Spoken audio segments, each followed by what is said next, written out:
Assalamualaikum warahmatullahi wabarakatuh.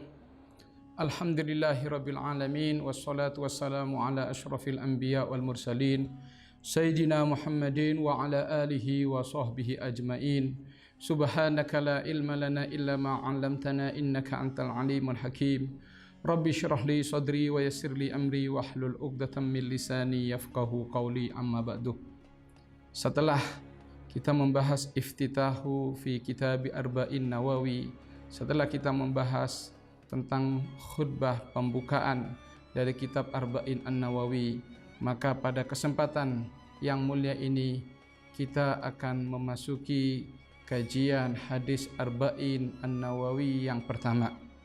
Hadis yang pertama an Amirul Mukminin, dari Amirul Mukminin Abi Hafsin Umar bin Al-Khattab radhiyallahu ta'ala anhu qala sami'tu Rasulullah sallallahu alaihi wasallam yaqul innamal a'malu binniyati wa innama likulli imri'in ma nawa faman kanat hijratuhu ila Allah wa rasulih fa hijratuhu ila Allah wa rasulih wa man kanat hijratuhu lid-dunya yusibuha aw imra'atin yankihuha fahijratuhu ila ma hajara ilaih. Rawahu Imamal Muhaddithin Abu Abdullah Muhammad bin Ismail bin Ibrahim bin Mughirah bin Bardisbah al-Bukhari al-Ju'fi wa Abul Hasan Muslim bin Hajjad bin Muslim al-Qushairi an-Nisaburi fi sahihaihima allazaini huma asahul kutubil musannafah. Hadis pertama dari Amirul Mukminin Abi Hafsin. Beliau mendapat julukan Abi Hafsin karena dikatakan bahwasannya Rasulullah sallallahu alaihi wasallam tatkala melihat ra'a ma fihi minasyiddah, karena beliau sahabat Sayyidina Umar bin Khattab adalah sosok yang sangat tegas sehingga mendapat julukan Abi Hafsin yang memiliki arti secara bahasa Al-Asad atau sang harimau. Kemudian beliau juga mendapat julukan Al-Faruq karena li'anna Allah Ta'ala farraqa bihi bainal haq wal batil, karena Allah Subhanahu wa Ta'ala menganugerahkan kepada beliau untuk membedakan mana yang hak dan mana yang batil. Dan juga suatu hari Rasulullah sallallahu alaihi wasallam berdoa, Allahumma a'izzil islama bi ahabbir rajulaini ilaika. Ya Allah, muliakanlah Islam dengan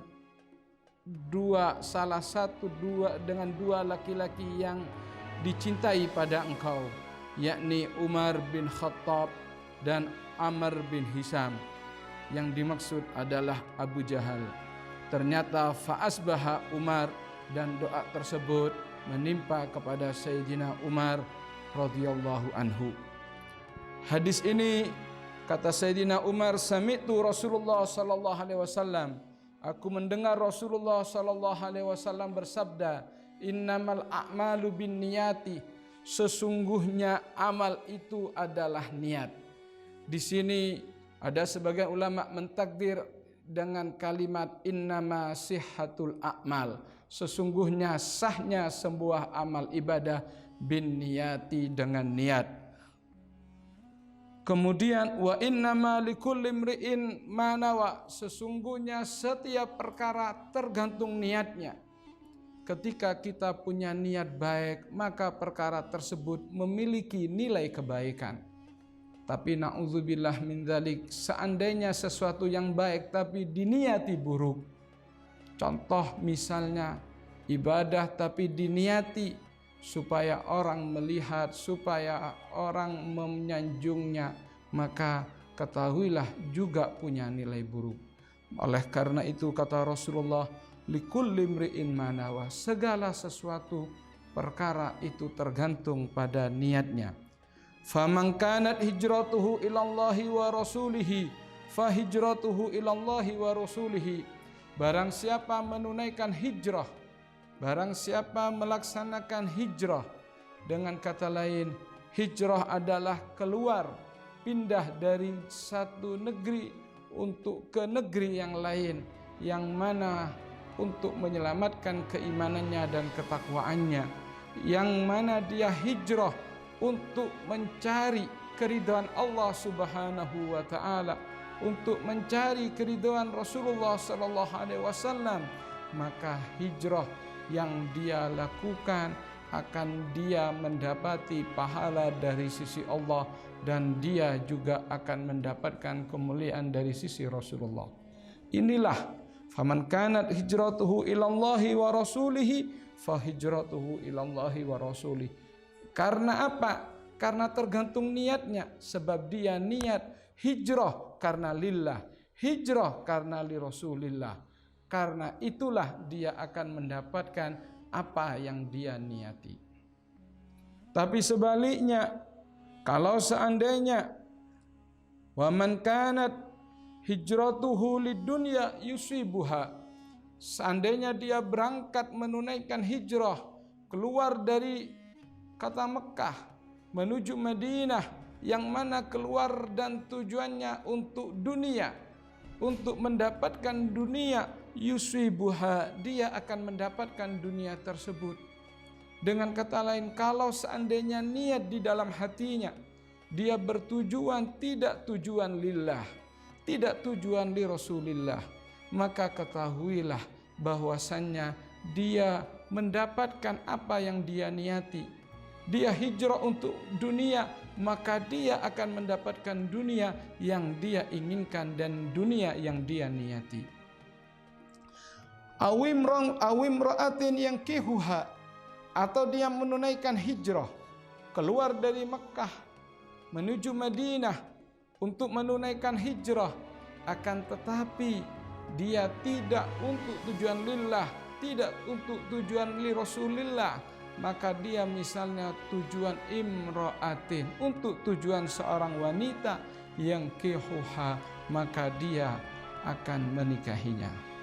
Sebab dikatakan bahwasannya ada seseorang di antara mereka yang menunaikan hijrah, yakni karena seseorang yang bernama Ummu Gais. Kila dikatakan bahwasannya lianna sababal hadal hadis, karena sebab hadis ini, anna rajulan, sesungguhnya seseorang, arada ayyatazawwaja bi imra'atin, ingin menunaikan perkawinan dengan seorang wanita, yuqalu laha, dikatakan seseorang wanita tersebut bernama Ummu Gais, fa'abad, maka si wanita ini menolaknya antatazawwajahu, untuk dia dinikahi oleh seorang laki-laki tersebut, hatta yuhajira, sehingga si laki-laki tersebut menunaikan hijrah. Fahajara li ajliha, maka dikatakan seorang laki-laki tersebut menunaikan hijrah karena si wanita ini.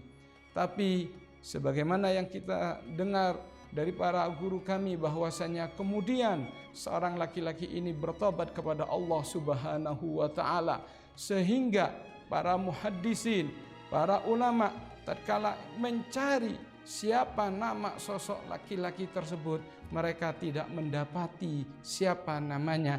Yang didapati hanya nama seorang wanita yang bernama Ummu Gais. Sebab dikatakan seorang laki-laki minas sahabat tersebut bertobat kepada Allah Subhanahu wa taala dan memohon kepada Allah Subhanahu wa taala untuk menutupi terhadap aib, terhadap sesuatu yang beliau sempat niat untuk seorang wanita, kemudian Allah menutupinya sehingga tidak diketahui siapa nama seorang laki-laki tersebut. Fahijratuhu ila ma hajara ilaihi, maka ketika seseorang menunaikan hijrah, melaksanakan hijrah, ketahuilah bahwasanya hijrah yang dia tunaikan adalah tergantung yang dia niati, tergantung yang dia niati ketika dia akan keluar dan melaksanakan hijrah. Hadis ini diriwayatkan oleh Imam al-Muhaditsin, diriwayatkan oleh Imam al-Muhaditsin, dua imam dari para muhaddis, dua imam muhaddis. Beliau adalah bernama Abu Abdillah Muhammad bin Ismail bin Ibrahim bin Mughirah bin Bardisbah al-Bukhari, yang mana nama beliau adalah Muhammad bin Ismail bin Ibrahim bin Mughirah bin Bardisbah. Beliau dari kata al-Bukhari, sehingga beliau dikatakan atau mendapat julukan Imamul Bukhari. Sedangkan yang kedua diriwayatkan oleh Abul Husain Muslim bin Hajjaj bin Muslim Al-Qushairi An-Nisaburi, yang mana beliau juga dikatakan mendapat julukan Imamul Muslim, dan beliau berdua meriwayatkan hadis ini fi sahihaihima, di dalam kitab Sahih Bukhari dan di dalam kitab Sahih Muslim. Beliau menyampaikan hadis ini, yang mana alladzaini huma ashahul kutubil musannafah, yang mana kitab Sahih Bukhari dan kitab Sahih Muslim dikatakan oleh Imam Nawawi adalah kitab yang paling sahih, kitab yang paling ashah dari kitab-kitab yang ditulis dan dikumpulkan. Inilah hadis pertama yang dibuka oleh Imam Nawawi radhiyallahu anhu, yang mana hadis ini menjelaskan tentang masalah niat, menjelaskan tentang masalah niat agar kita di dalam melaksanakan segala hal adalah kita mendasari niat kita dengan niat kebaikan, dengan niat lillahi ta'ala, dengan niat li Rasulillah, dengan niat mencari ridha Allah, mencari ridha Rasulullah sallallahu alaihi wasallam. Jangan sampai kita salah niat di dalam melaksanakan amal ibadah. Jangan sampai di dalam melaksanakan amal ibadah kita melaksanakan amal ibadah dengan niat dan tendensi yang lain. Melaksanakan ibadah misalnya dengan niat tujuan dunia, melaksanakan ibadah dengan niat tujuan yang di situ tidak ada ridha Allah Subhanahu wa taala, melaksanakan hijrah yang mana di situ tidak ada ridha Allah Subhanahu wa taala, melaksanakan hijrah yang mana di situ tidak ada pandangan dari Rasulullah sallallahu alaihi wasallam. Inilah yang dianjurkan di dalam hadis pertama. Mudah-mudahan kita di dalam melaksanakan amal ibadah, kita di dalam melangkahkan amal ibadah kita dasari semuanya niat kita adalah lillahi ta'ala. Niat kita adalah li Rasulillahi sallallahu alaihi wasallam. Insyaallah segala sesuatu kalau sudah diniati lillahi ta'ala dan diniati li Rasulillah sallallahu alaihi wasallam, maka sesuatu tersebut punya nilai yang sangat agung di sisi Allah Subhanahu wa taala. Mudah-mudahan amal ibadah kita, apa yang kita sampaikan semuanya lillahi ta'ala wa li rasulihi sallallahu alaihi wasallam. Mungkin ini yang bisa kita sampaikan, kurang lebihnya mohon maaf. Wal afu minkum. Assalamualaikum warahmatullahi wabarakatuh.